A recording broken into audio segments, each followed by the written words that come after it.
Get the field blast off, watch them all fall. This is AFC North Talk. Got me hype, it's about to be a touchdown. Got the Ravens, Steelers, Bengals, and the Browns. Are you listening? It's time to get it hype. Tune in when the season poppin'. Yeah, we going live. Hey, knock 'em out. Ay, first down, going hard. Yes, indeed. AFC North Talk. Let's go. Hey, AFC North Talk. Welcome to another edition of AFC North Talk. AFC North Talk presented by Caldera Labs. Shout out to them. Thank you for sponsoring this show. Shout out to all the patrons that support us. We appreciate y'all. By the way, Guru's coming soon to talk about the Steelers. Quincy, because they're in a bye week, he well-deserved vacation. He took this week off. He's off somewhere enjoying life. And shout out to my guy Q, doing his own thing right now. One thing that I wanted to say before we start the show is for the patrons, me and Ace were talking. We were planning to do, as trading deadlines looming, what holes each team has and what players we hoping, at least we would like for our teams to fill. Even I know Browns fans will say we don't have a first round pick, but it took us a second and a fifth to get Roquan last year, right? Took, I think, a fourth to get Marcus Peters for the Ravens a couple years ago. So, it's a very interesting topic that we're going to be hitting for the patrons. So if you're not a patron, if you want to just help us support the channel, go check the link below. Yeah. And we'll also make sure we get some of those picks in as well with the weekly picks. I know you guys liked that last year, so we'll be back to that. We've just been trying to get the schedules together, but we have not forgot you guys. We will not neglect you. Sure. We'll get that stuff going for sure. Also, as before we kick the show, I see a lot of purple. I put out there's a poll right now. Because the first game we're going to do is Cardinals Bengals. The poll's out there. Go vote on that. Also put a roll call there. Looking to see how many. I'm assuming not a lot of Browns fans. Did I get it, Browns? You guys had on a bye week. But the Steelers, Ravens, and Bengals, I'm assuming you're here. Let's start with this, Ace. Mm-hmm. Our guy, Mr. Mapletron itself. He got traded. Yeah, and what a return on investment for the Bears. The 32nd overall pick for a 7th round pick, was it? Yeah, they ended up getting, I think they swapped the late round picks with the Dolphins. I think it was a 6th for a 7th or something like that. But like you said, they get Chase Claypool's career, 191 yards and 18 receptions for the 32nd pick in the draft. That is a little nasty. No touchdowns. Never scored whatsoever for the Chicago Bears. Never really did anything for the Chicago Bears. They ended up deactivating him. We knew that this thing was going south. We kind of talked about it in the offseason where I believe he wasn't even at practice. Wasn't he doing some kind of runway model stuff or something instead of being there for camp? So this was not a surprise per se, just because I don't feel like Claypool ever attacked it with the right attitude in Chicago. Mm-hmm. Didn't seem like he wanted to be there. Didn't make an immediate impact when he was the number one guy there. Called himself a top 5 receiver. We never saw it.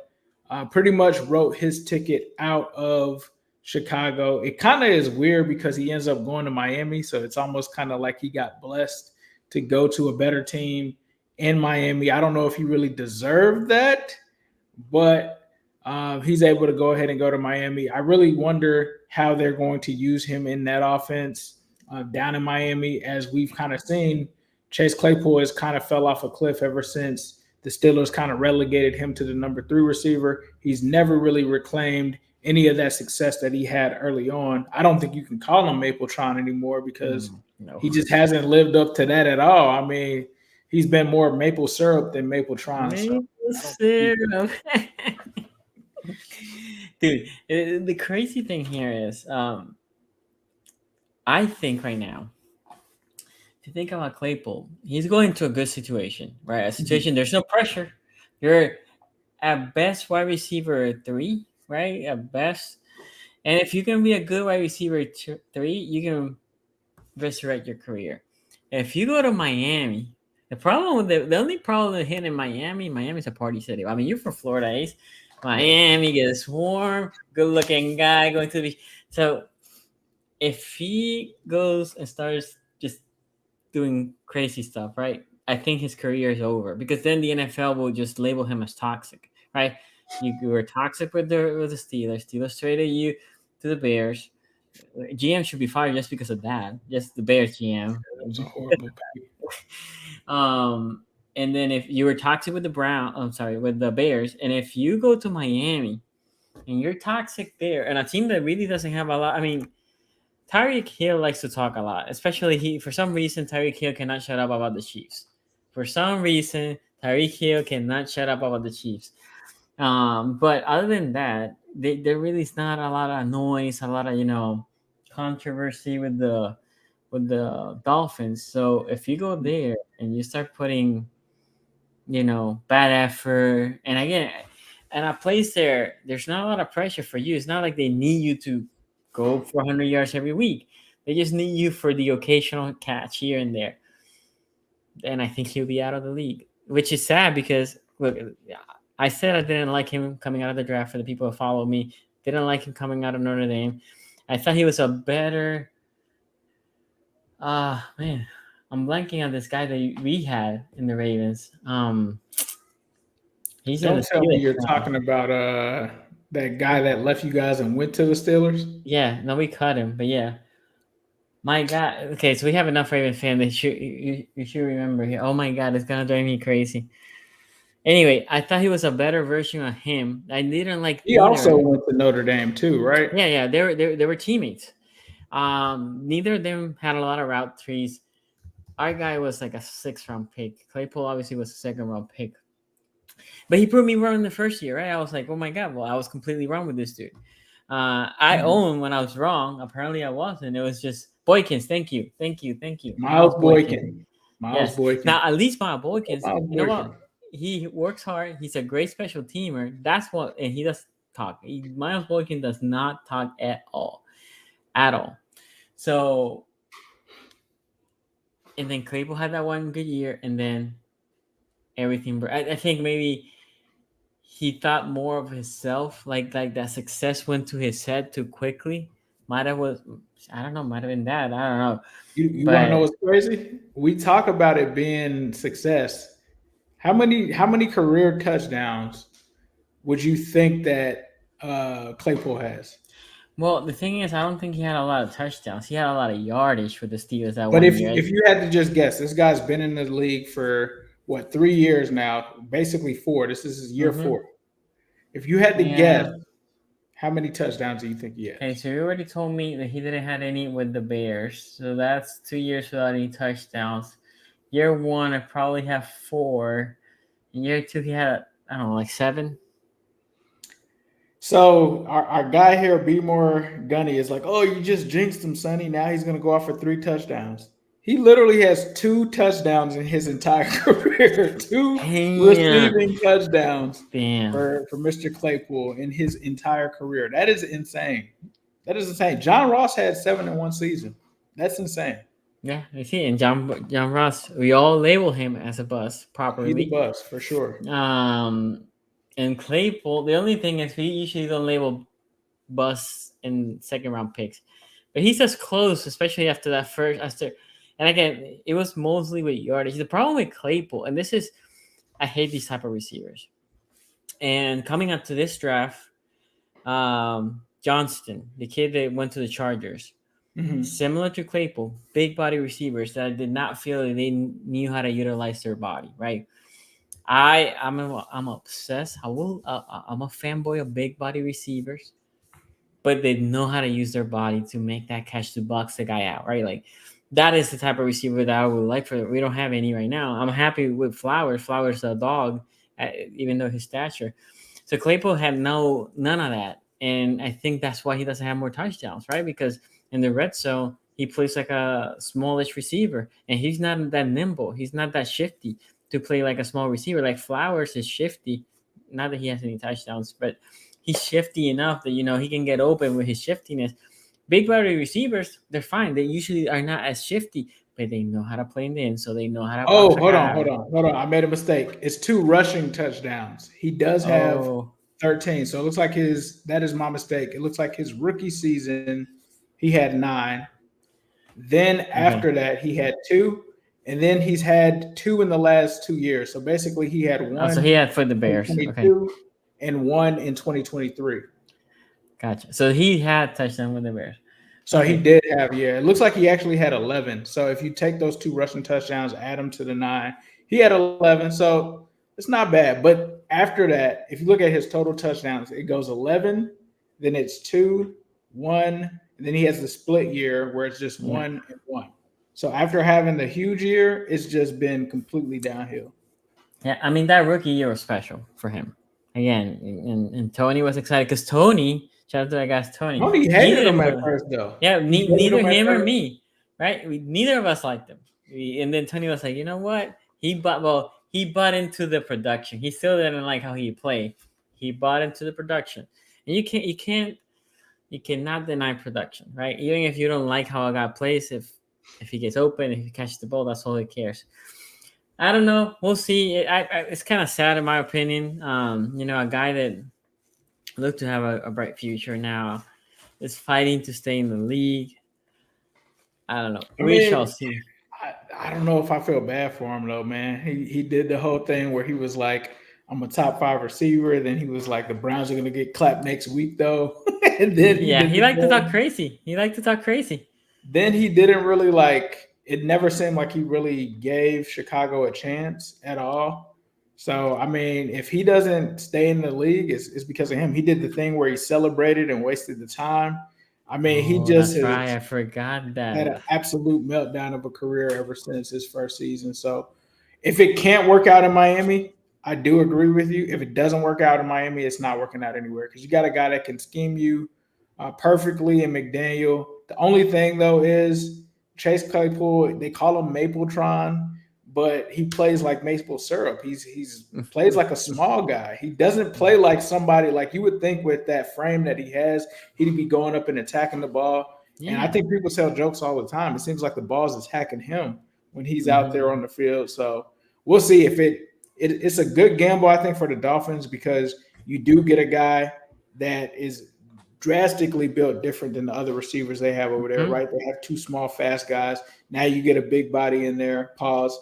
But he is a guy that can make some plays. But yeah, we are starting today off with our buddy Claypool. Yeah, you guys didn't have that on your bingo card. Little Claypool action. Wish Tony was here to talk about it in depth, but yeah, had to talk a little bit about Chase Claypool. And we got some super chats here. Elite Dragon. This is another guy that got traded. Which Ravens traded 6 for a flyer of Gregory? Like Gregory's a guy that obviously he came with a lot of baggage out of college. Mhm. And then after a couple of years and not playing much because of the baggage, he had a really 2 strong years with Dallas. And he had the bag. He got the bag. I think he should have stayed with Dallas, to be honest. But the Denver Broncos offer him a little bit more. His first year in Denver, he was pretty good. Not great, but pretty good. And then he has disappeared after that. To a point that Benito is taking snaps for him. And he hasn't done much. So I think it was a 6th-round pick that the Niners traded. And the same thing with Claypool. He goes to a great situation. He's basically now a pass rush specialist, right? And see if he can perform in the amount of With the snaps that they get. 49ers, yeah. Yeah. The 49ers front, if we're just keeping it a buck, I mean, the 49ers and the Eagles kind of look like the teams to beat right now in the NFC, and them getting a guy like Randy Gregory is kind of crazy for them to add it to that arsenal. Like you said, he went to the Broncos. I remember that was a big drama kind of thing, right? Because if you remember, Von Miller was rumored to be wanting to go back to Denver. And instead of going with Von Miller, they picked Randy Gregory over Von Miller. Now, obviously, this was with a different staff, different coaching, and probably a different kind of defense. So they clearly lost that one, and that's going to be the 49ers game. I think, like you said, The 49ers are just going to use him as a pass rush specialist. That is a deep line over there. All kinds of dogs on that or that defensive line. And now you add Randy Gregory to it. As a team that has to play the 49ers pretty soon, that's not good for me. Adding Randy Gregory to that lineup. And it's all low equity, right? The Broncos are basically paying his salary this year. They're paying him $10 million. It's crazy. The 49ers are paying him bet minimum. That's insane, bro. And then next year's non-guaranteed. So if it doesn't work, they cut him, and that's it. The Niners only gave up I think it was a 6th-round pick at the end of the day. So yeah, Ravens wanted him. They should have been all over that. I didn't know that. Well, like you said, it makes sense. They were willing to just bite the bullet. It's just crazy when teams just take on all of that dead cap just to give a player somewhere to another team for free. Does that mean that it was something going on in the building? We have talked about Randy Gregory being a guy in the past, not trying to judge him, but he did have character concerns. Does it mean that there was some turmoil in the locker room to the point that they're just like, hey, get this guy out of here? Or was it a situation where he's like, hey, I want to win this late in my career. Let me get out of here. Let's come to some kind of agreement where I can go to a contender and actually play to try to win something. So we'll see. We shall see. And then Anthony Valdez says, go Steelers, win this Sunday. I always say when, I have to read these super chats because they make me say stuff like that, right? Like when the Bengals and Browns put something out there, I have to go Steelers. It makes me say, should I tell the story? Yeah, I'll tell it for now. But I have said before, my dad is a Steeler fan, right? I said it before. He's not a diehard. He will root for the Ravens too. So he's no diehard. But he has a Steelers blanket that I guess he left for my sister. And as I moved to this house, we didn't need blankets. So I told my daughter, can you ask your DD for a blanket? And she said, okay. And then I didn't see what it was. And then I get home and she's with a damn Steelers blanket. I'm like, where's this? So I call my sister. It's like, what is this? And she's like, well, you need a blanket. And I said, I did not want no blanket like that. And she said, well, Dad left it here. She said it wasn't a blanket. It was toilet paper. She thought it was toilet paper. Yeah, well, it should have been toilet paper. But she said, Dad left it here. And I figured you would love the blanket, as a joke. And I said, no. And I said, right now, she's coming tomorrow. I'm going to give it to her. I said, right now, the dog uses it. Because I said, no, we're not using that piece of crap. So it's a little story for you, Steelers fan. Okay, we have a poll out there. As I said, let's talk about the first matchup. Like I said, this week, Browns on a bye. And I think it was very clutch since Deshaun Watson is dealing with the soreness or whatever it is in the right shoulder. I think nobody really knows at this point. And there's no report, right, coming out because they're in a bye. But we have the Bengals. Joe Burrow saying it's a must-win, essentially, right? That they need to win this game. And I think a couple of other players also were, echoing the sentiment. And on the other side, we have the Cardinals team, a team that somebody super chatted last week or this week earlier that they were the new Scrappy Lions, right? I've been surprised with the Cardinals. I'm not going to lie. I think the Cardinals play very hard. I thought this Cardinals team was just going to be basically laying over. Well, no, they're playing very hard for this coach.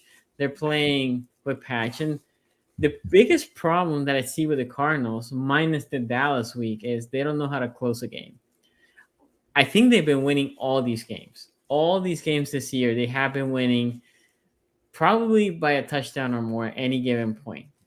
But it's like as the game goes on, they crumble. They don't know how to close the game. Ace, I need to take this call. Can you? I'll let you talk about it. Yeah, sorry. Yeah, I mean, when you look at this game, I mean, to be honest, a lot of people probably don't know, couldn't name any of the starters on the Cardinals on the offensive side or defensive side. But taking that out of it, this is a team that's really been competitive in all of their games. When you look at some of the splits and some of the average score margins, they've been within 3.5 points with anybody that they've faced this season, right? Whether that's on the road or at home, they've been in these games. The Bengals, on the other hand, when you look at it, their average score margin is they're at least down 2 scores in some of these games, 11 points in some instances. When you look at them on the road, and that's where this gets interesting, obviously the Bengals have only had 2 games, but in those 2 games, they have an average margin of score of negative 22. They've been down 23 points. You look at the Browns game, they only scored 3 points. You look at the Titans game, they only scored 3 points. So this is not a team to be taken lightly, and the struggles of the Bengals on the road have been real. We've seen it. That's been 2 games that they've scored 3 points in.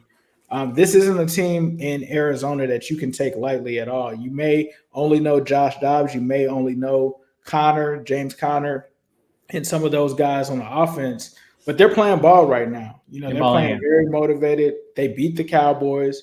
So this isn't a team that you can really sleep on. And I said this in a Twitter space earlier. They are good on offense in aspects that the defense has been weak in. You have Joshua Dobbs, a guy that can scramble the ball, a guy that can avoid pressure, that's been able to play very well, has been able to get some yardage on the ground as well. That is something that really hurt them against Lamar Jackson. They weren't able to get him down. They weren't able to get to the quarterback to stop him. They weren't able to stop him from continuing on certain plays. And then you talk about the receivers. Well, obviously Ravens fans know about Hollywood Brown.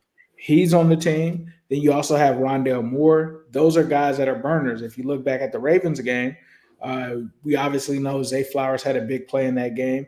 You also saw the Bengals struggle against Tutu Atwell.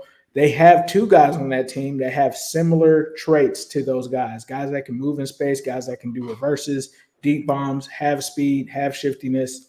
So honestly, this isn't going to be a game, in my opinion, if I'm being real as a Bengals fan, that I feel like we're just going to shut the Cardinals offense down. Then you look at the run game. I talked about James Conner. He's having a good season thus far this year. The Bengals have been one of the worst teams against the run on defense. So all of these things are essentially lining up to favor the Cardinals offense. And then you look at the Bengals defense that's a little banged up this week. You do have Cheeto, who may be a possible game time decision with the back injury.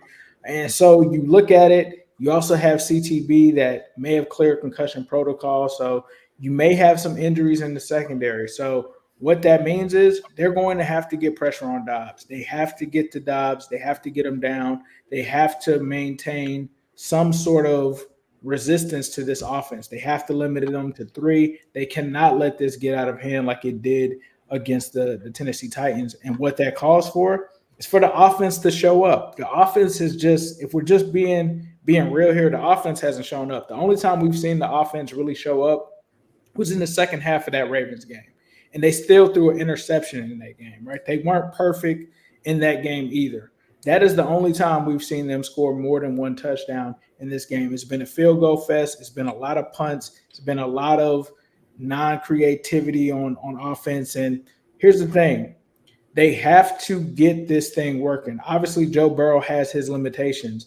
But what we cannot see is similar things that we've seen thus far this season, where the guys that are running out there are Joe Burrow's first and second read are covered. You can't have situations where teams already know what routes are being run, and you have to run the ball, especially against this Cardinals team. They're susceptible to the run. You got to be able to take advantage of that. They are susceptible to some of these receivers, but we'll see if T. Higgins plays. There's a possibility that he could play. There's a big possibility that they could be without him. I mean, with that being the case, they're going to have to move around an offense, which should already circle around Jamar Chase. They did a great job of it in the Rams game, but once the Titans keyed in on Jamar Chase, the Bengals didn't have anything for him. They've got to get creative. They've got to get these guys open in space with the ball. You get Irv Smith back this week. You got to be able to do something with him. You have to put players on the board. You have to take time off the clock, even if they have to play a different type of ball. Even if this is a game where they have to really win ugly and run the ball and do whatever it takes and not be this sexy offense, I don't care, because you trying to be the sexy offense has gotten you 3 points in both road games. And we don't need to see that. We need something that's practical, and you need to keep the defense off of the field as much as possible. So with that being said, I think that Joe Burrow is going to look a little bit better in this game, but this cannot be a game that we're just dependent on Joe Burrow. If there's anything we learned these first 4 weeks is you cannot put this entire game on him. I think that you have to get the ball to Joe Mixon at least 20 to 25 touches in this game. It has to be that. You have to do some things where you're spreading these guys out. You got to go under center. They have not gone under center whatsoever. You have got to switch that up. You have got to make your offense less predictable. Again, like I said earlier this week, I don't need you to have elite play calling, but I don't need you to have predictable play calling because that's just going to play right into the Cardinals' hands. And I agree with Joe Burrow. This is a must-win game. You had last week to try to get right, and you let that slip through your fingers. Now you've got to try to get this win. You got to hope that you can get a win the next week to get to this bye at 500. So this is going to be the test. Are the Bengals going to answer the call on offense? Because we've been waiting for it this season. This is game number 5 now. I haven't seen an offense this bad from the Bengals since Ken Zampese. So you can't dress it up and say it's Burrow's calf. You can't dress it up and say, oh, it's the line. You can't dress it up and say all of that works together. If Burrow is a statue, the offensive line can only hold up for so long. If the coaches aren't putting together blocking concepts that make sense and route concepts that are going to get players open, they're not going to be successful. So it's going to be a big game for this coaching staff in terms of what they do offensively. And that's where the focus needs to be. And I agree, Iron Man. Bob Bratkowski, I haven't seen an offense this predictable since Bob Bratkowski. Like, you knew when Bob Bratkowski was going to do run, pass every time. You knew it. That's how predictable this offense is. They know that we're not going to run the ball. You got to establish the run. But I think scoring-wise, this is the worst scoring anemic offense since Ken Zampese. They got to get this thing going. We'll see if they get it going. I think if the Bengals do win this one, still think it's a close game. These are the scrappy Cardinals. I don't think people are giving them enough respect. But the craziest thing is before all of this stuff happened with the Bengals and the Cardinals, Bengals were like double-digit favorites if you go back a few weeks ago in this game. Now it is one where they are only favored to win by 3, and rightfully so. The offense hasn't been there. They haven't been playing like a good football team. So if they want to get out of this slump, it has to be here. If they continue to do the same thing, the Cardinals could run away with this one. Let's just keep it a buck. Like, I know people are like, oh, yeah, they could. The way that they've been playing, if you're looking at the numbers right now, they could. They're averaging 22 or 28 points a game. We're averaging 3 on the road. That is 28 to 3. So if they do not get their act together, this will be a long day. I think that they basically have to, because this is really their season right here. I don't think there's any coming back from 1-4. So give me the Bengals in this one, in a close one, but they cannot take this team lightly whatsoever. Yeah, look, I said it a couple weeks ago and said it last week. I'll say this week again. Bengals look better when they're running the ball. Against us, the drives that they did best was when Mixon was involved, when they started running, starting pounding the ball. They moved the ball. Even the drive that they made the pick in the red zone, they were moving the ball because they started running the ball. And then the Ravens started cheating to make sure they can stop Mixon, and then they were able to hit us with passes. So I don't know, but I think the Bengals, similar to the Ravens, in the first 2 weeks, the Ravens almost felt like they were running away from running the ball, no pun intended, but because they pay Lamar so much, they wanted to show everybody we can throw the ball all over the field. I don't know if the Bengals is Zach Taylor. I don't know if it is because they just pay Burrow. They want to show, hey, we had this power offense. We have the passing capacity. We don't need really to run the ball. You have to, first of all, you need to adjust to your opponent, right? And we're going to talk about the Steelers and Ravens, but their opponents, you can throw all over them because they might have a strong 7, but their secondary is weak. And there's opponents that the secondary might be strong, or the pass rush might be strong, and it's best you to run at the pass rush, not best to run at them and gain yards like that, right? Not only that, as you're running the ball, you're protecting Mixon, right? You're protecting the fatigue of the arm being fatigued. You're protecting Mixon of taking hits because when he's handing the ball, nobody needs to touch Mixon. So all that needs to be in effect. Also, your defense, right? You talk about a defense that definitely has taken a step back. For me, it's hard to gauge them too. I have said the Bengals defense has taken a step back, right? I think the biggest surprise for me is against the run. They do allow too many rushing yards. especially with Reader being there. That they're healthy right now. That front is all healthy. That front seven is there. You can argue that the secondary is hurt as Cheeto's getting healthy and all that, and then the safeties are as they're new, right? You can argue that they might have to take a step back, but that running game, and the only thing I can think of is there have been so much on the field that they're just tired, and then as you're tired, then the offensive line is dominating and moving you around. So obviously the offense needs to help the defense. It's a two-way street here. They need to help each other. The Cardinals are scrappy. The problem that I have with the Cardinals is, other than that game against the Niners destroyed them, especially in the second half. But other than that game, they have been winning. They had dominated some, especially in that first half. Now you can say, "Well, Sonny, that's good. If we fell down early, we don't need to quit because the Cardinals have found ways to give the game away." And I have been saying, I think they're just tanking. They're just making sure, okay, we can play good. Okay, we're done. We need to take this L. Here it goes. I don't know what to make of this game. I can see the Bengals losing. I cannot believe that I'm saying this because as I've been picking, I think the Bengals every week, even the Ravens week. I said we're hurt. I'm picking the Ravens, but I can the Bengals should win that game. As I'm here, I'm not confident. I'm not confident in this game for the Bengals. And the thing is, the schedule for the Bengals hasn't even been that tough, right? As you think about the Browns game, that's a tough game. I'm not gonna sugarcoat that.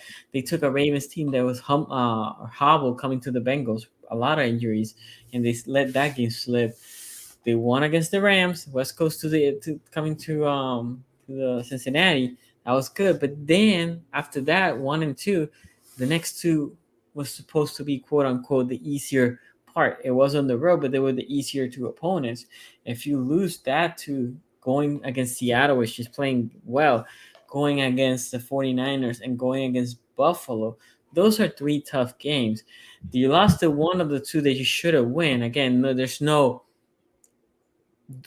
secure W in the NFL because any given Sunday. But that if the Bengals was the team we thought they were, Titans were coming on to an embarrassed performance against the Browns.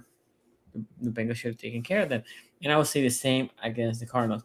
I'm going with the Bengals here because the Bengals, in my opinion, they have more to fight for, right? They have the look. We're supposed to be a Super Bowl team. What are we doing here, right? This is why Burrow says a must win.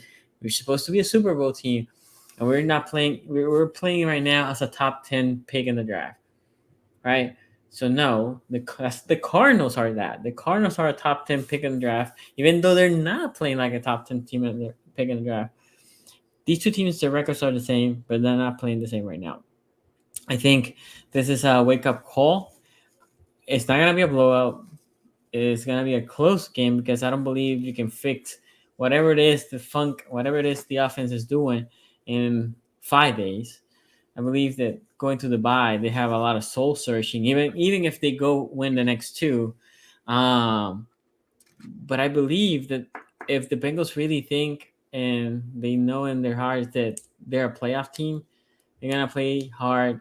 They're a talented team, and they should take this game. That for me, the key of the game is pressuring Dobbs. Also making sure he doesn't escape the pocket, but pressuring Dobbs has to be those O-line. Look, you pay this O-line, right? You have been working on getting that O-line better. Orlando Brown Jr., in my opinion, he's playing good. And the problem that I have with Orlando Brown always, as I was telling somebody at work, is Orlando Brown was an excellent right tackle. He got into his mind that he needed to be a left tackle. And I think as a left tackle, he's good, but not excellent. And then you have on the other side, the right tackle, that's your guys. We thought he was not going to be in the team. He's playing decent. I would call it decent right now. He's not completely trash, but he hasn't been great either, right? But through that interior line, all these players have been getting paid, and you need that O line to come up and step up. The Cardinals D line is decent, but it's not like the D lines that you have been seeing, right? This is not like the Steelers D-line. This is not the Browns D-line, right? This is not the Titans D-line. So this O-line has to come and give Joe Burrow time. And now if Joe Burrow has time, now receivers need to get open, right? Also for Mixon, you pushing those D linemen forward, so Mixon can have opening the hole. This game is gonna be at the end of the game, unless the defense completely collapses. It's gonna be a test on the offense. Can the offense score? I don't know, 27 points. Can they score between 23 and 27 points? Can they do that against this Cardinals defense? Because for everything we're saying that the Cardinals have been in games, that the Cardinals have been playing scrappy football, that defense hasn't been great. The offense has been putting points, but the defense on the other side has been giving a lot of points. So this is the game. I think Bengals fans that you need to win. They should win. I'm taking Bengals 23-20. With that, Ace, let's hear from our sponsor. Yes, sir. Let's talk about our guys at Caldera Lab. Gentlemen, first impressions matter, and if you're not taking care of your skin, people will notice, especially as you get older. Yes, fellas, I'm talking to you. Lucky for you, it's not hard. You just have to have the right tools. That's where Caldera Lab comes in. Their products reduce visibility of wrinkles, fine lines, and signs of aging. Show your skin who's boss and make a great first impression with Caldera Lab. These guys at Caldera Lab have figured out skincare for men so you don't have to. Simply the best products and ingredients to round out your wellness routine. Have you guys seen their ads? Check out their website. I keep getting hit on social media. Super cool. These guys are the best, and they have some of the best products, and they really show it themselves. Hear this. Caldera Lab's clinical trials have found 94% of men's skin showed an overall younger looking appearance after using their products for only a few weeks. You'll see that using these products will pay off in no time. The Caldera Lab product starts with the regimen, a twice-a-day routine to transform your skin. The regimen includes 3 products: the Clean Slate, the Base Layer, and the Good. The Clean Slate starts and ends your day. This face wash leaves your skins all types of refresh. The Base Layer is your daily moisturizer to hydrate your skin and jumpstart your day full of confidence. The Good is your multifunctional serum at night that helps you make your skin look tighter and smoother, as well as reduces the visibility of wrinkles and fine lines. Every drop of this serum is packed with 3.4 million antioxidant units protecting your skin. No other brand does this. Better yet, Caldera Lab is the only brand that cares enough to know. And Caldera Lab Icon Eye Serum is the 3 most common concerns that they're going to fight for you: fine lines, dark circles, and also puffiness. Skincare is important, but it doesn't have to be difficult. All it takes is 1 minute in the morning and 1 at night, and that will reduce your wrinkles, fine lines, and signs of aging. And just for our audience, we have an exclusive offer, and this is their best offer available anywhere. Use our code AFC North Talk at calderalab.com and get 20% off right now. Get 20% off with our code AFC North Talk at calderalab.com and make the unforgettable first impressions that lead to the charming words, "You look younger." 20% off at calderalab.com with code AFC North Talk. I know a lot of people feel like as you get older, you have to look bad. Go with Caldera Labs. Yep. Go to calderalabs.com, AFC North Talk, and get your skin looking better today. Yeah, Caldera Labs is a great product, guys. Make sure you check them out. Also, if you want to help us, go ahead, hit the like button. Hit the like button. It's a way for you to help us real quick. And if you're watching the replay, leave the comment. I always check the comments. Hayes is always checking the comments. Q is always checking the comments. So make sure you hit those like and hit the comments. That helps us with the algorithm. If you just want to, help us a little bit, just do that. Also, if you want to be a Patreon, support us. We appreciate that. This big shout out to the super patrons: Alan Holland, Duncan Zulu, Luis Cousin, Leo Sel, Ray Rag, Wesley World, Christian Rob. Shout out to y'all. Thank you for supporting what we do. It is fun, guys. What we do here is fun. We appreciate all the support that we get from you guys. Okay, it's a big AFC North showdown. And Guru, like I said, Guru sent us a message that he's coming, so he'll be coming for this one. And I know, by the way, I know that there's a quote out there that Patrick Peterson called, um, what is it? Say flowers a munchkin, a munchkin. That's the little donuts from the thing. I think he was saying it as a respect, but I don't know. Sounds kind of weird. That's definitely disrespectful. Sounds kind of weird. But Ravens and Steelers. Look, this is a game. At work, I said to somebody like, "Look, I'll give you the line in Vegas is 4. It's just 4. Oh. By the way, in our poll, for those of you who are interested, we had the Cardinals 52, Bengals 48. So the AFC North audience thinks that the Bengals are losing. Okay. Woof. Ace, before I go, like if they lose, is anybody getting fired?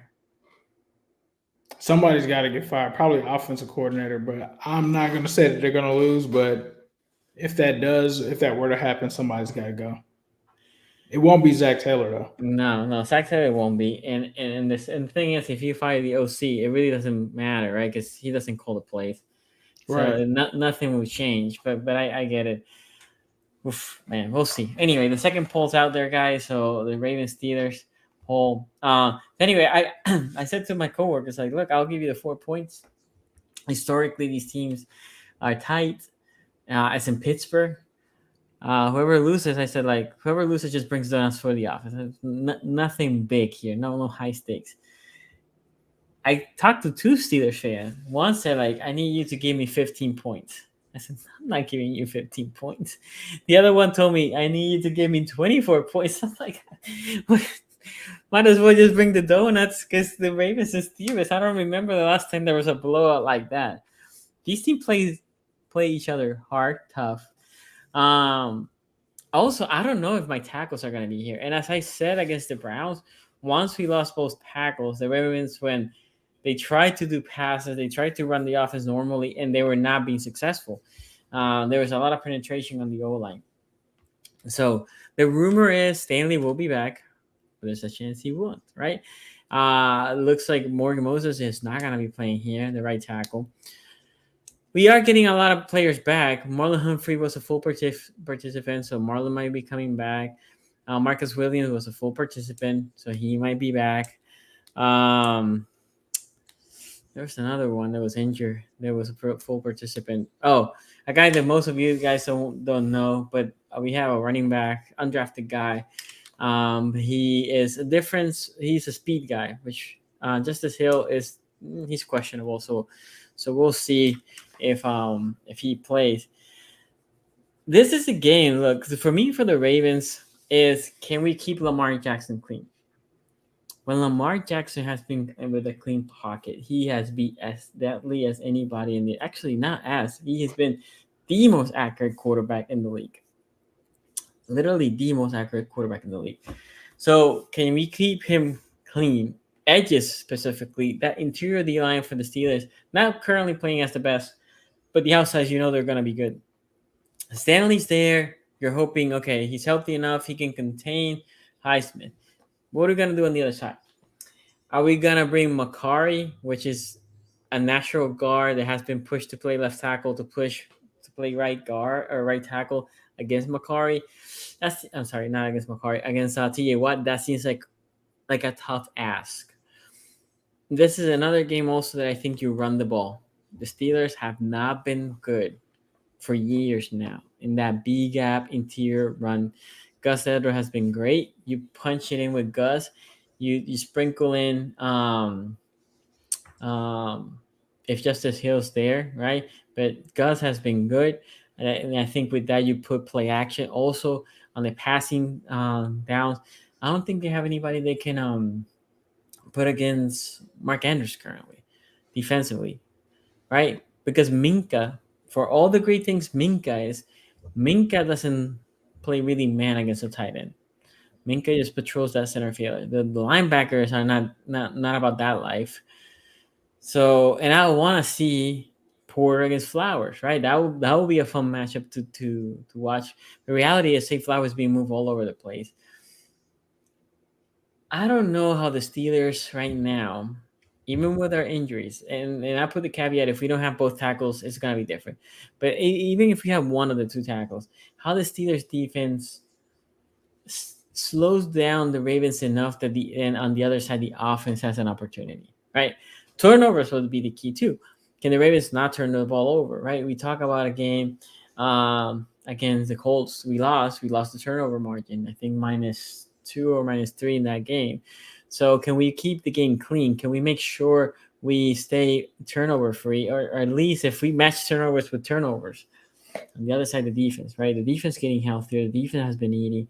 The defense right now, as when Marcus got injured, and I said, like, look, I think they're gonna leave Geno Stone in the safety. A lot of people in the AFC North raised their eyebrows and said, like, who's this Geno Stone guy? Well, he has become his own, right? He's a fifth-year guy now, playing very well out of Iowa. And because the corner situation has been so iffy, right? We have a guy, Stevens, that also got a pick, but has not allowed any touchdowns yet. Targeted the most and allowed the least amount of touchdowns / yardage in the NFL.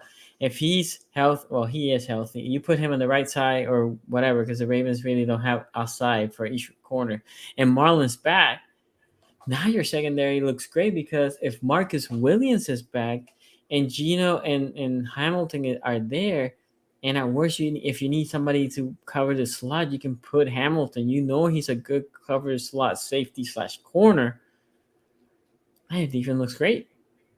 Your weakest link still the pass rush, but if everything else is good and you can now produce pressure with blitzing, right? Bringing PQ down, bringing Roquan sometimes down.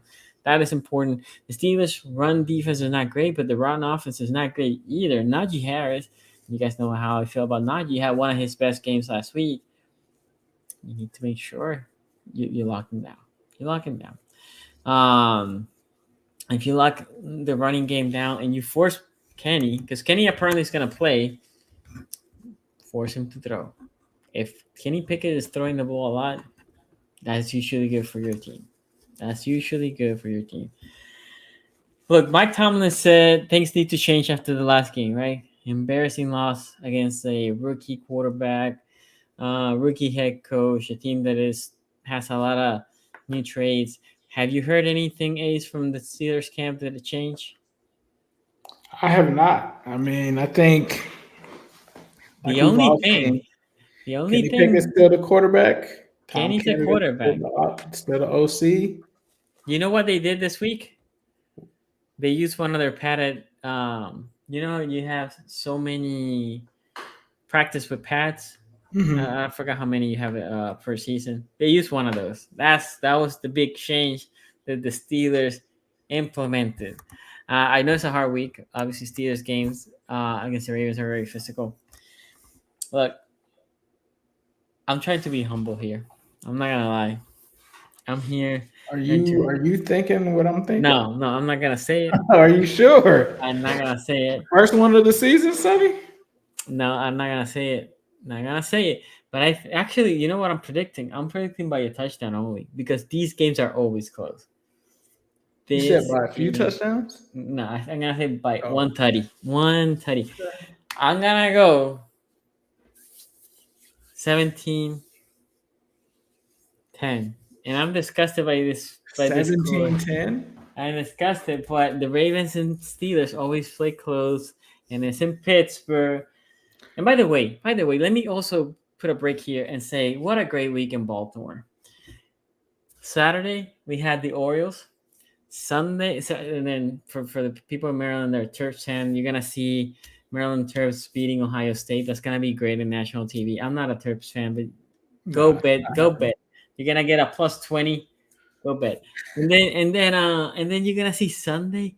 You get 1 o'clock Ravens game and at 4 o'clock a playoff baseball game. I'm just going to be chilling. My daughter has a game before that, so I need to watch her. So nobody please tweet at me. As you've seen, I've been out of the Twitters during the games because I'm watching the game now backwards. My daughter has games at 1. I don't know who decided to play at 1 all her games on Sunday, but okay, whoever you are, I hate you. Anyway, it's gonna be great. Anyway, so I'm gonna go 17-10. No BBB. There's always I'm gonna close games. multiply that by 3 because I think you want to multiply that by 3. I'm just gonna leave it there. 17-10. I might be betting this game. I think Sonny, since he pulled out the chain, doesn't want to do a double jinx. So the No. chain was already a jinx. He doesn't want to double jinx it. Chain was, I mean, looking at this game, man, I understand that this matchup in the past has been a very tough matchup, right? It's been very close. I don't think this is the year, man. I think right now, with how the Steelers are raveling right now on offense, that's what's going to hurt them in this game. The Ravens, for all of the questions about the offense, how it was going to be, them going to a new system, where they're going to be able to pick it up, they clearly have. And this is a team that is converting in the red zone right now at an 80% rate. 80%. So anytime they get into the red zone against any team, they are pretty much scoring. What I haven't been able to see, just similar to my Bengals, I'm not saying this to hate. Hey, Steelers, we're in the same boat basically on offense. So if your offense is looking at mine, this cannot be an offense that continues to punt. This cannot be an offense that continues to not put up points, because this is the NFL and teams are going to be able to score. And for me, from what I've seen from this offensive line, from what I've seen from the skill positions, it has not been enough. The standard has not lived up to the standard. I haven't even seen Darnell Washington at all this season. He might as well be an extra lineman because they have not used him whatsoever. Not to say that your offense needs to depend on him, but we haven't even seen a target, a catch, anything to him. There has been no creativity. Calvin Austin has been there. He was a guy that I was high on. We actually have seen some of him. Haven't seen as much of George Pickens as we'd like. He's had flashes here and there, but he has not been featured in this offense as the weapon that he should be. And then Allen Robinson has been, like Quincy said, Allen Robinson. I mean, is he even there? I don't know sometimes. So this offense just has not been able to put it together. I don't know what the identity is. I don't know what Matt Canada is doing, but this is a Ravens team that scores. But let's flip it. Even when you look at the defense, this is a good Ravens defense going against a very statistically thus far bad offense. And not only that, are you guys getting Humphrey back this week? That's the rumor. The rumor is Humphrey could be back this week. Humphrey could be back. They're getting healthier. You've got Roquan, you've got Queen against a team that really can't run the ball anyway. And then you talk about the secondary, Geno Stone, like Sonny said, they found something there. They still have Hamilton to play in the slot. They still have Williams on the back end. They're going to be able to get to the quarterback. They've shown that they can do that this season. Clowney has been able to make some plays. So you got him going against a rookie and Broderick Jones. It just really doesn't look good right now. And you've got Kenny Pickett with a bone bruise. It's like a knee bruise or something, right? Like, that's not good. Kenny Pickett is, since we've watched Kenny Pickett, one of the underrated things that I've seen just from afar, he hasn't really been able to stay healthy. He's been knocked out of games with concussions and stuff like this. This could be another game where if he's getting hit behind this offensive line, he could go out. I mean, let's just keep it a buck. If players are going to be going against him and knowing that the knee is an issue, I'm not saying that they're going to target it, but it's pretty hard for them to sack him and not, hit his knee. It's not that it would be intentional, but if that happens and he gets hit, this guy's like one hit from being out of the game. And then you got a backup quarterback in there with an offensive coordinator that doesn't know what he's doing. Let's just keep it a buck. Matt Canada doesn't know what he's doing. He's not going to magically find out what he's supposed to do against the Ravens defense. So for me, man, it's going to really take a miracle, I think, for the Steelers to really pull this one out. And it's going to have to be one of those miracle defensive games. But I don't know, I thought they'd do it against CJ Stroud. I don't know if you can really depend on that. Like, that's a highly volatile way to win, that your defense has to get turnovers and has to get these sack fumbles and interceptions. Like no one can do that week to week, right? And so they also haven't been a team that's good at stopping the run. And then you got Lamar Jackson coming to town. They haven't been really good at home. There's nothing in this game that really makes me feel like the Steelers are going to win this game. And Sonny may be right. Maybe it is close. I don't think this one is close. I'm not saying that it's a BBD, but I think that they could win by easily 10 plus points if this thing gets out of hand, because we saw what they did to Cleveland last week. A lot of people thought that would be close. Now, I'm not saying Kenny Pickett is DTR, but we didn't really see much from DTR last week. We really didn't see much at all. And if you got a banged up Kenny Pickett, how much are you really going to see from him? So it's going to have to be a TJ Watt game, but TJ Watt can only do so much, guys. TJ Watt cannot stop this entire Ravens offense that's really been on fire since the season has started, with the exception of maybe the first quarter of the Texans game, or maybe the first quarter. That's it. Like since then, they've been on fire. So, and this is a team doing this without Odell Beckham Jr. They're doing this without Bateman. So they've shown you that they can still score and do things without those guys. But the Steelers have not shown me that they can score, just like my Bengals haven't shown me that they can score. So why would I put my stock in Matt Canada and Kenny Pickett in that offense against a good Ravens defense and a good Ravens offense? I have to side with the Ravens on this one. I mean, I think the fact that Kenny got hit and exited that last game, that's going to probably transfer over to this game. And if he's not 100% in an offense that's just not really good when he is 100%, I don't have much expectations there. So give me the Ravens in this one. I think that I don't think that this one will be close. I think that the Ravens will win this one convincingly. And I think that this will be, until the Steelers do something, like not putting on pads at a practice, more like getting rid of Matt Canada, this thing isn't going to get any better. Funny enough, there was a quote out there floating that supposedly he said to CBS. Maybe he was off the record, and then the person just said it. But supposedly Matt Canada said, "Our offense is not built to win from behind." I don't even know if this offense works with a lead, right? Because it's not like they can just run over people, right? So that was a quote from supposedly Matt Canada, and we talked about the burner accounts last week. The other thing, but right now the Bengals are suffering for teams blitzing the Bengals too much, right? That usually when you were blitzing Joe Burrow, you were paying a price. And it's because he's hurt. And this is just trying to add to what Ace was saying. With teams, they're not targeting you, but they know you're limited, right? Joe Burrow right now, because of his mobility, he's limited. Kenny Pickett probably will be limited, because one thing that Kenny has is mobility, right? Kenny Pickett can move around the pocket. He can escape. Actually, he likes to bail out of the pocket sometimes too early. And that's one thing right now that, if you think about it, the Steelers, if Kenny plays and he's hurt, I can see the Ravens, and McDonald's not a guy that loves blitzing like peas, but I can see him going like, okay, let's man up a couple of plays and just blitzing. There was against the Colts. They had Hamilton or a corner blitz in every play. Like, it had to be like 5 times in a row. Just corner blitz, corner blitz, corner blitz. And I can see that against the Steelers. It will be interesting. Look, guys, historically, last game, 16-13. The game before, 16-14. Before that, 16-13. Before that, 2019. Before that, 19-14. Before that, 28-24. High score game for Steelers-Ravens game. You had to go to 2019 for the last time a team, the Ravens, was in this case, blew out the Steelers.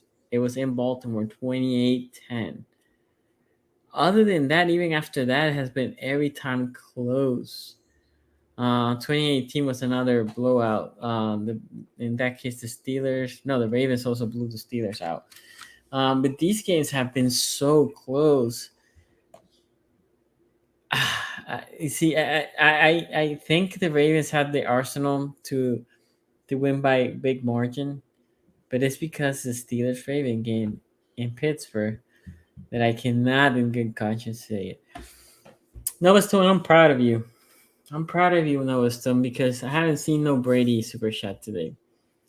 And after Brady retired, I thought there was not going to be any super shot of Brady. And Noah Stone usually every week has a stat or something. He finds a way to add a Brady flavor or a Purdy.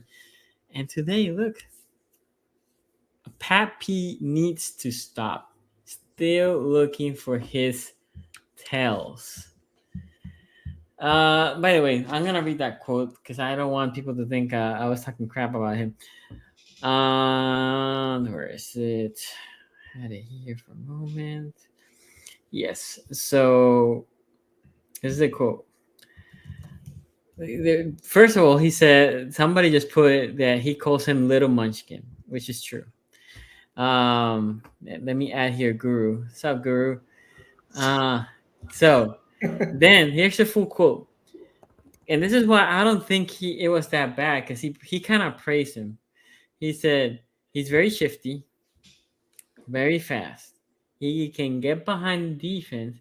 He's kind of like the guy that can do it all for him, run the screen, run the reverse, and still also run the big post as well. So it's going to be fun trying to keep our eye on the fast little munchkin there. Fast little munchkin is crazy. So he kind of praised him at the beginning. That was a backhanded compliment, bro. As a grown man, you're not getting called a munchkin, man. Yeah, I mean, I don't disagree. Man, you do not want to be called a munchkin. I don't disagree. I don't know why Pat P would say stuff like that because at this point, if somebody called you a munchkin, how would it make you feel? Am I going to donuts? I'll be ready. Let's battle it out. I can fire up quickly. I don't know why the Steelers are trying to get bulletin materials or motivation to Zay. Zay's a very good player. I love him, right? And by the way, talking about injuries, Bateman also is probably going to play because he hasn't played for the last 2 weeks. He's also probably going to be playing this week. The Ravens for this game, other than week 1, this looks like the healthiest they've been since week 1. Okay, sports. We talk about it. I picked the Ravens in a close one, 17-10. Ace was a little bit more graceful to the Ravens. He said he has them by a bigger margin. Graceful was nice. Was being nice about it. He's thinking a spanking. I don't think it's a spanking. I just think it's convincing. But Sonny was teasing that he wanted to do what we call the BBD, but he didn't want to say it because he was scared of the curse. There's a curse. There's a curse, Guru, here that every time. For me, it's about Matt Canada, man. I don't believe in Matt Canada, man. Guru, what are you thinking? I see my man Cornell down there, man. Appreciate the love, but in family, I'm sorry, man. You good, bro? Into a new crib, and I also was able to talk to a realtor about possibly maybe going to get Matt Canada a house for sale because. Hey, there you go. Listen, we're in a situation right now, and the Houston Texans game. We all brought back the Texans game. We broke it down. And the Pittsburgh Steelers. They went out there, and we talked about it Tuesday, right? The resolve that you watch film is to put on pads all week. I don't think putting on pads all week is going to stop the guy who's top 5 in completion percentage, a guy who's in Lamar Jackson, who seems like he's well-oiled in Todd Monken's scheme. The Ravens right now, their lack of pass rush, in terms of sacks, it goes Cleveland, then it goes the Baltimore Ravens. In terms of sacks, the Baltimore Ravens in terms of third down conversion rate, meaning that what they're doing, their defense in terms of getting off the field and not allowing teams to stay on schedule. The Baltimore Ravens are top 5 in that category. And then one category that I thought was really, really a problem for the Pittsburgh Steelers is that the Ravens are top 5 in the running aspect per yards per carry and stopping the run. So you guys excel in 2 areas that the Pittsburgh Steelers don't do don't do well at all right now through 4 games. You talked about 17-10. I didn't get Ace's score. What was your score, brother? You're muted. Muted, Ace, brother. you're muted. I didn't actually get one, but I thought that they would win by probably 10 plus is what you 10 said. plus. Yeah. Okay. And when you look at the 2 games that the Pittsburgh Steelers got dominated, the 49ers, first game, and then the Houston Texans, who run the same scheme, a zone run scheme, a scheme that allows their playmakers to get in space and for a quarterback to get the ball out fast to counteract that pass rush.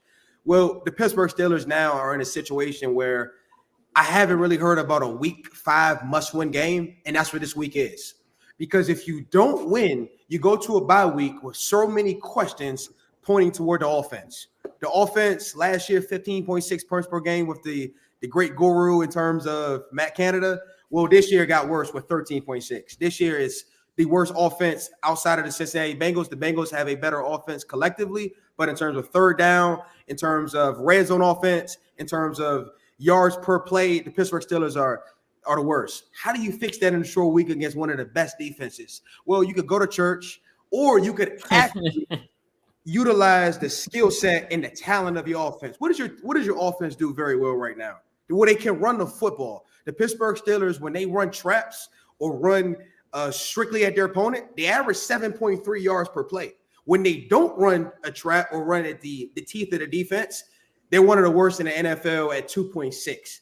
So, and folks, for our viewers, a trap is you have 2 double teams. You have usually a traditional fullback, or you have somebody that's immediately going to annihilate the interior pressure and the lead backer. And that's what the trap has done. So you'll see Mason Cole, you'll see Herbig now because James Daniels out, and then you'll see Mason Cole and Isaac Seumalo immediately doubling the 1 tech or the 3 tech. Basically, the gap is in front of him so that he can get 3 yards downhill. And Najee Harris, he had his best game Sunday versus the Houston Texans. Why on a 4th and 1?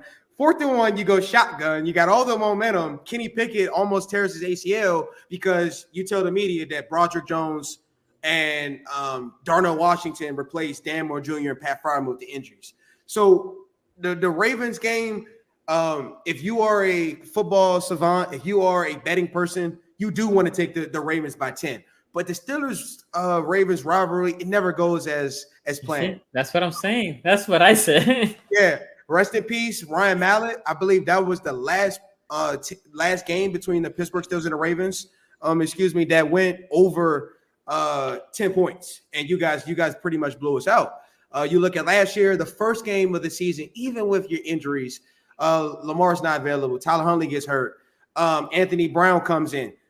J.K. Dobbins runs for 185. You still win in a close game. The last game of the season in Baltimore, it goes down to the wire. Pittsburgh Steelers no timeouts. The Steelers go 95 yards to get a game-winning touchdown to Najee Harris. So I say that in essence as that I'm not going to be like ESPN. I'm not going to be like NFL Network. I'm not going to say the Steelers don't have a shot. The reason why I think they do is because Ronnie Stanley's coming back from injury. T.J. Watt, Alex Highsmith, they were abysmal last week. They got no pressure. They got pressure. They didn't get any sacks on C.J. Stroud against their 4th-string lineman. That's probably the message all week. If we don't have an all-pro Cam Hayward available, our game records have to be game records. We also have to tackle better. Levi Wallace, Patrick Peterson, they lead the Steelers in missed tackles. When you're playing against a little munchkin like Zay Flowers, who's top 5 in terms of all rookies and missed tackles forced, you're going to have to tackle that little munchkin. You're also going to have to get a fundamental field position. Presley Harvin, another missed week. Brad Wing, you're going to have to get a good kick. Last week, the highest kick was 46 yards. A Ravens team that's already high octane in terms of monkey scheme right now, getting the ball in space, getting out fast, not allowing pressure to generate or hurt the offense. What happens if Lamar Jackson has to go an 80-play drive? What does his offense looks like? Who's number 1 in the red zone right now with a short field? So the Steelers are going to have to play pretty much the Browns game plan. I don't see a pick 6 the first play. I don't see 2 defensive touchdowns. Do I see interception? Do I see a forced fumble possibly? Yes. Do I see a trick play? The Pittsburgh Steelers are desperate right now. I know this isn't your traditional team, but they're going to have to steal a possession, especially if Lamar Jackson starts off how he's been starting. Another key that I'm monitoring specifically for the Baltimore Ravens, is the receiving core. You talked about Rashard Bateman's first game. Odell Beckham's questionable. If the Steelers' significant struggles are tackling, Zay Flowers, he's going to have to win down the field. Nico Collins, Devontae Adams, Brandon Ayuk, these guys have had a day, over 100 yards. So the question is for the Baltimore Ravens, who has over 100 yards passing, Sonny? And is Mark Andrews going to be the Mark Andrews that was versus Cleveland, or the Mark Andrews versus the Colts? Because that's what I'm looking at. If the Steelers can hold the Ravens receivers under 100 and Lamar Jackson is forced to be Superman, they have an advantage. Can the offense score points? Kenny Pickett had a bone bruise. He has a calf sleeve, and he has a knee brace. The Steelers haven't announced which one he's going to have. But I will tell you that Mitchell Trubisky threw three interceptions at the same route last year versus you guys in relief. Roquan Smith. So, Sonny, I'm going to go no expectation. I'm going to go Steelers, Ravens, the winner by 3. Okay. Well, I will say this. The Ravens, how this offense is right now constructed, they haven't had a 100-yard receiving guy. But what they have been doing is distributing, right? Like last week, Mark Andrews might have 80. Zay might have like 70-something. The week before, Mark Andrews might have had 60. Zay also might have had like 70-something. Against Texans, I think that was Zay's biggest game. They were using him like crazy. He might have, I don't think he got 100 either. I don't know if at any given point this season anybody has crossed 100. But what they have done is, here's a guy with 60, here's a guy with 80, here's a guy with 70 yards, right? Distributing the ball. If especially if everybody's healthy, right? Like there's a chance that Odell could play. I don't think so, but there's a chance that Odell can play. If you see everybody, then what you expect is Lamar mostly to have just everybody eats, not a lot, but everybody eats. Especially, again, I think against the Steelers, we need to run the ball. We need to run. We need to test those linebackers. We need to test that interior D-line and the linebacking core. And that's what I left out. When I watched the Browns game, the Browns one tech. So Dalvin Tomlinson, Maurice Hurst, they were in Alcatraz versus Tyler Linderbaum. But when I watched the Colts game, DeForest Buckner, he was able to press against Linderbaum. When you talk about interior pressure, because the Marvin Leo has a concussion, and Steelers fans, they've been begging, they've been asking on Spaces, Twitter, Facebook for Brendan Fajoku. Brendan Fajoku is your traditional nose tackle. Mm-hmm. He's been inactive every game. He was activated to the 53-man roster, and that's somebody who I want you to circle, because the last time the Steelers played the Ravens at home, somebody that you know very well, Chris Wormley, he had 3 sacks. And so when you're looking at a game like this, where all the metrics say the Ravens are better, all the metrics say the Steelers don't have a opportunity to win the game, it's usually those underrated guys that you want to circle. I think for Fajoku, and then the depth chart changes that I left out. Mike Tomlin was able to put on the updated depth chart Desmond King and Chandler Sullivan listed as ORV. So that means that Desmond King is going to get a helmet and a role on defense. He has no snaps. Only snaps with the Steelers has been in kick return. And then Keanu Benton was listed as the 1 and the 3 tech. So it's ORV. So basically, he's penciled in as a possible starter at either one of those positions. And Keanu Benton, Sonny and Ace, he's been a top 5 run-stopping 1 tech in the league. However, he's only played the most 29 snaps versus the Raiders. So this is a guy you might see in the field for 60 snaps, and that might be huge for the Steelers, whose interior defensive line without Cam Hayward has not only been abysmal, it hasn't been technically sound in terms of tackling. It hasn't been technically sound in terms of rushing the quarterback, getting out of your lanes. And Lamar Jackson, he will not only kill you, he will make you pay if you get out that lane, because now with Lamar, he's keeping his eyes down the field. He's extending the play, and he's throwing the ball like he threw the no-look to Mark Andrews last week. Yeah, like this. This is the thing. I agree here with you, Guru. Like Ravens Steelers are different. Not a lot of blowouts. It's hard. Last time, by the way, you were asking, or you were saying, when was the last time? Do you want to know who was the quarterback the last time there was any blowout? It was the Ravens. It wasn't Mallet? It wasn't Mallet. And this game was 28-10. Who do you think Malone. was? Nope. No, it was more recent. It was more recent. Okay. The Trivia Steelers night. was the Steelers quarterback Rudolph? It was no. Wait, hold on. Charlie No. Batch? Nope. Byron Leftwich? No. Anthony Wright. For us? No. Michael Vick? It was Hodges. Devlin Duck Hodges. It Wow. was You Hodges. said it was 2010? No. It was I 20. thought you said 2010 too. Yeah. Yeah, I thought you said 2010. That's why I went back a little bit. That's why I went 2019. back. That's Sorry. 2019. You might have been in middle school in 2010. Yeah, no, 2019. 2019. And 2019. you know who the Ravens quarterback was? 2019. 29. Josh Johnson. No, that was our 14-2 year. Give me one more hint about him. That was our 14-2 year.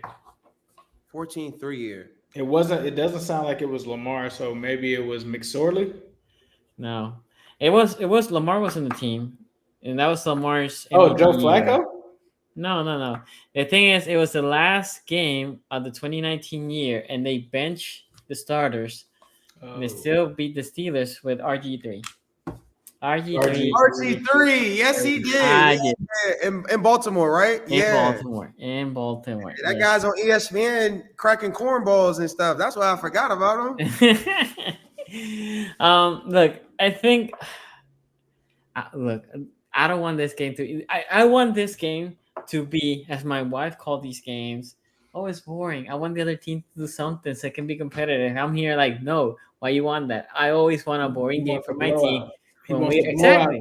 I always like City, right? Yeah. If you ask me what I want, I don't want my game to be exciting. I want my game to be cruise control, my team dominating. That's what I want. Right? Now, but I don't think it's gonna happen. I think it's gonna be a close game. Go ahead. Did you talk about that if you beat the Steelers, that this would be your third consecutive AFC North road victory? I didn't say. I said last week that the Ravens had been 2-0 in the road this year, right? So it would be crazy to think. I don't think many people. If you had to pick loss, right? Every fan base goes to this. I see this schedule and I'm like, oh, it's hard to figure out a loss, right? Because we're a fan that's like, all I see here 17-0, right? I think everybody goes through this. But then you're like, okay, there's gonna be some X amount of losses. And then I usually go to the division. I'm like, road games are gonna be rough. And then early in the year, with a new offensive scheme, you're like, new offensive scheme, 3 road games, 2 of them consecutive. I don't see us going 3-0. Well, like, hey, we haven't gone 3-0 because we still had the Steelers. It will be, look, I will say this for Ace specifically. If the Ravens somehow blow out the Steelers, it might be a favor for them, right? Because then legitimately you as a Steeler fan can say, we just lost on a blowout to the Texans. We just lose a blowout at home against the divisional rival. We're going to the bye. If not now, when are you going to fire Canada? Like, literally, that will be the week, right? Something, the last coordinator that they fired in season offensively was like 1989 or 1990. And the thing with Canada, and I know a lot of people aren't going to like this statement, but Kenny Pickett has not gave Matt Canada a fair calling card. And the reason why I say that is, go back to the Texans game before the injury. 2 plays that I'm just really disgusted in, right? Quite frankly, with Kenny. The first one was the red zone opportunity. He had Connor Hayward wide open in the back of the end zone. The play he got hurt on, because Kenny has no faith in his offensive line. He has no faith in the timing of the offense, or right now in the NFL game is too fast for him. Because whenever you're running out the pocket, Sonny and Ace, like you're Lamar, like you're somebody with escape ability, that's something you don't do. You stay in the pocket. I saw Sam Howell. I know the Commanders got gashed last night, but the young brother stayed in the pocket. He had 389. He had a 99-point QBR. He wasn't the reason they lost. So Kenny Pickett has to show up. And the second thing is, my issue with Kenny right now is the offense is not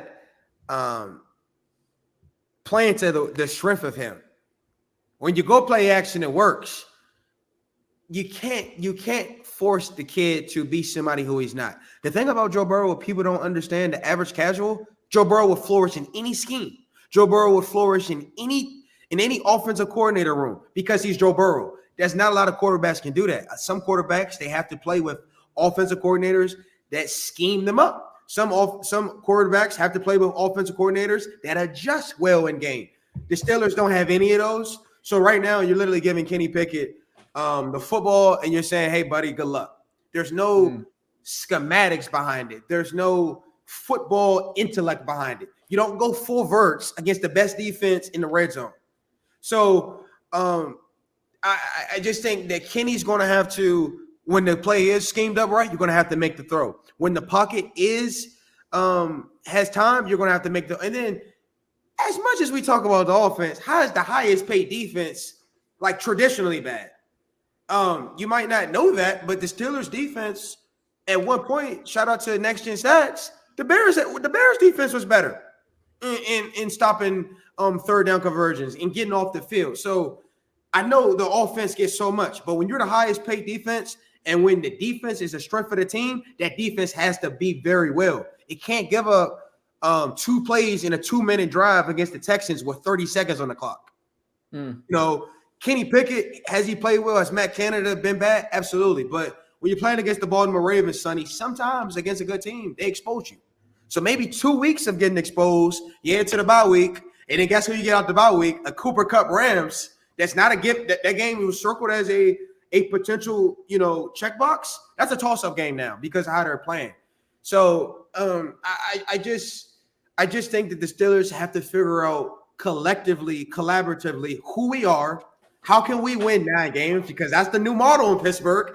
The standard is not winning playoff games or competing for Super Bowls. It's literally winning 9 games. And Mike Tomlin looking at you and saying, I don't want to make a knee-jerk reaction. I believe in everybody here. And how I'm going to fix it is I'm going to put pads on them in a Ravens week. So this is not your traditional Steelers, and people have to be honest about it. I'm 27. I've never seen a losing season. Knock on wood, we might see one this year. And what does that do for the Steelers? The division right now, people say it's weak. I don't think it's weak. I think the Bengals are a team right now that's reeling with injury. They're reeling with trying to figure out identity, trying to get guys healthy. The Ravens are a team right now. They start off strong usually. Can Lamar stay healthy? Can the defense start to generate a pass rush? And then the Browns got to get Deshaun healthy, and they got to figure out their identity outside of the defense. So when you're 2-2, number 6 in the AFC North, and if you shock the world and beat Sonny's Ravens, you're number 1 in the AFC North. Think about that. That is correct. If the Steelers win, they will be number 1 in the division. Okay, we have a couple super chats here.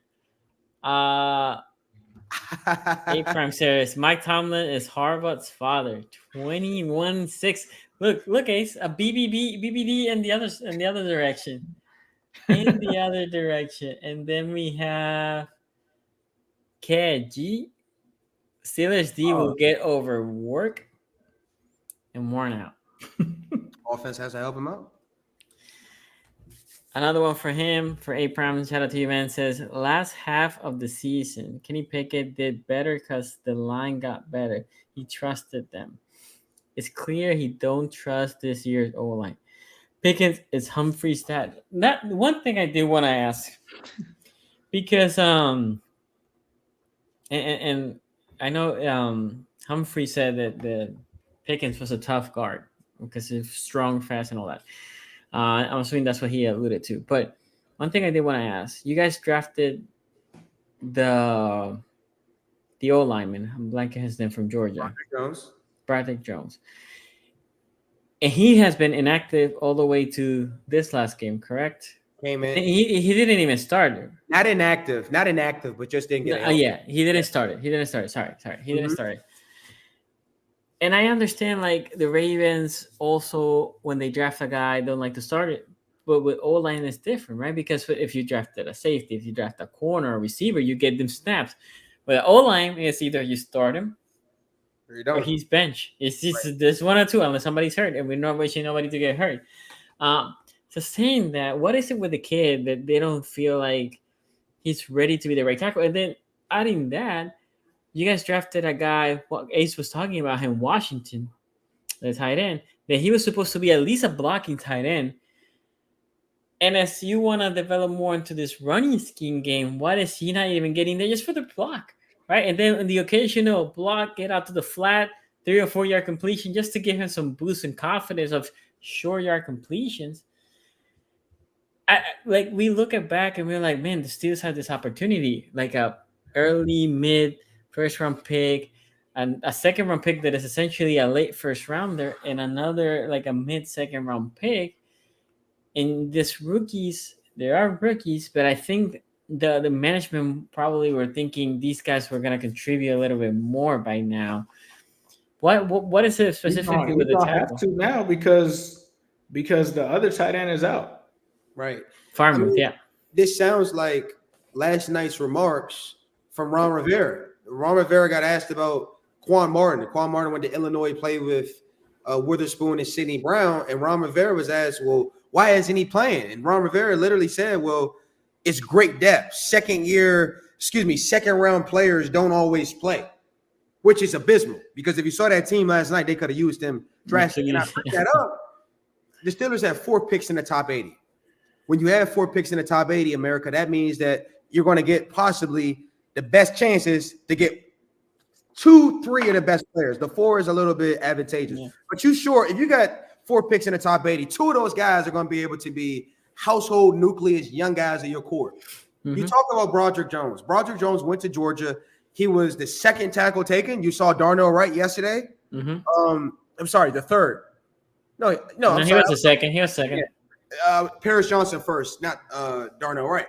Paris Johnson has done his thing for the Ohio State faithful fans and Arizona Cardinals. I don't think he's gave him a sack yet, but you saw Darnell Wright get humble. Broderick Jones, at Georgia, he had the ability to play left and right tackle. He practiced both. You see the generational athleticism, a little bit raw in terms of his pass blocking skills. But guess what? I don't think that's any worse than Dan Moore Jr., who unfortunately has a knee injury. No fan wants anybody to get hurt. But at the same time, if he doesn't get hurt, does Broderick Jones play? When do you put him in? So you have a left tackle who came in last week versus the Houston Texans and played well. A lot of the runs, Jaylen Warren was able to run for about 20 yards on that side. The play versus that he got hurt on Kenny Pickett, that wasn't his fault. PFF does a great job of breaking down which sacks are credited to the lineman. Kenny got credited all the sacks. The linemen weren't credited for any. I think Broderick Jones' strength right now is run blocking. I think Darnell Washington and Broderick Jones, they've been playing together actually since Little League football. So they've been taking the same pass sets, going through the same technique since they were, amateurs, and now they've grown into young men. And then when they went to UGA, they did the same thing. So to answer your question, they're going to have to play. And I think this game is not your traditional. You're not going against a Max Crosby. You're not going against a Myles Garrett. You're not going against a Will Anderson. You're going or a Bosa. You're going against, I think, a pass rush that sends more. They do simulated pressure. They do disguises. So that possibly can issue. But one-on-one strength of an Owe, of a Jadeveon Clowney, he'll be able to hold up. Darnell Washington run blocking has been an issue, Sonny. And the issue has been when he pulls. The issue has been when he motions. But in-line blocking, he's been able to put, Bosa in the dirt.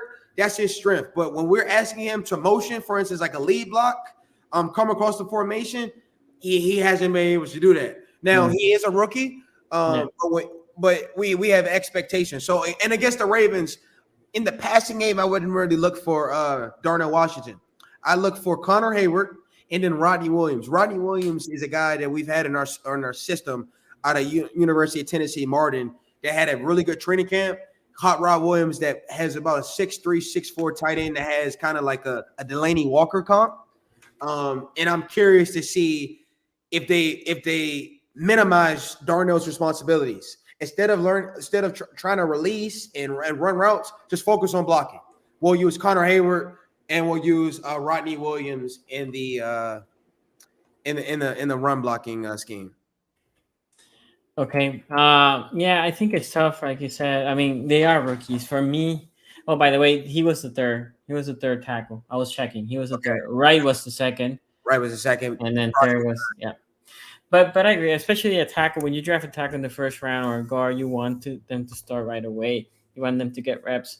And when you have that many like high-ish picks, you will think people will be right now being impactful. Now, my rule with the rookies, this is just my personal rule. My first round pick has to be there, if not starting, contributing day one.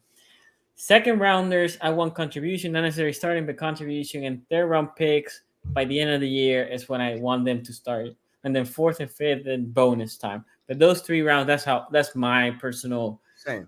expectations. Anyway, guys, we had the poll had 81-19 Ravens. So most of y'all. That's way more than the Browns. I feel bad, bro. They had the Bengals losing to the Cardinals. Yes. When you lose to Texas, man, you warrant it. And then I guess that Titans game didn't help you out either. Nope. Yeah. But anyway, guys, we're coming back Tuesday reviewing this game. Will the Steelers be first? You have to see. We have to see. The games are not playing paper. The games are playing there. I got one thing, if I could. Go ahead. Before we get out of here, I want to do a special, not only shout out but remembrance, man. Chucky, man, great guy. On Twitter, you know Chucky very well. Ravens flock, man. We just want you to know, man. We miss you. We praying for your family, and we don't forget mental illness. And I just wanted to do that because it's Ravens flock. But with the spaces on Twitter, you become these guys are family. These guys are friends, and it was just a tragic situation. But we still going to remember you. And then the last thing is Maryland, University of Maryland, baby. 12 noon tomorrow on Fox. It's not it's not Coach Prime. It's not going to be LeBron and Maverick and Bronny James there, but it is a football team, 2 undefeated teams, first time undefeated. And I just think that this is the opportunity for the University of Maryland to remind people the Big Ten does have other schools besides that one in Michigan, Ohio, Penn State, Ohio State. I meant to say Columbus. I was thinking about it. But yeah, man, that's it. Shout out to the AFC North Talk, Ace and Sonny. And listen, if you want to do me a favor, take it easy on me, man. Tell Justin Tucker, man, to go to a strip club or something and get that leg loose the right way. He got this one versus the Colts. He took to do that. Anyway, last super chat with this would close TA Watt, Ray, Miles Garrett, and Sammy Hobbs. With that, we'll let you guys go. Take it easy, guys. Enjoy the weekend. Peace out.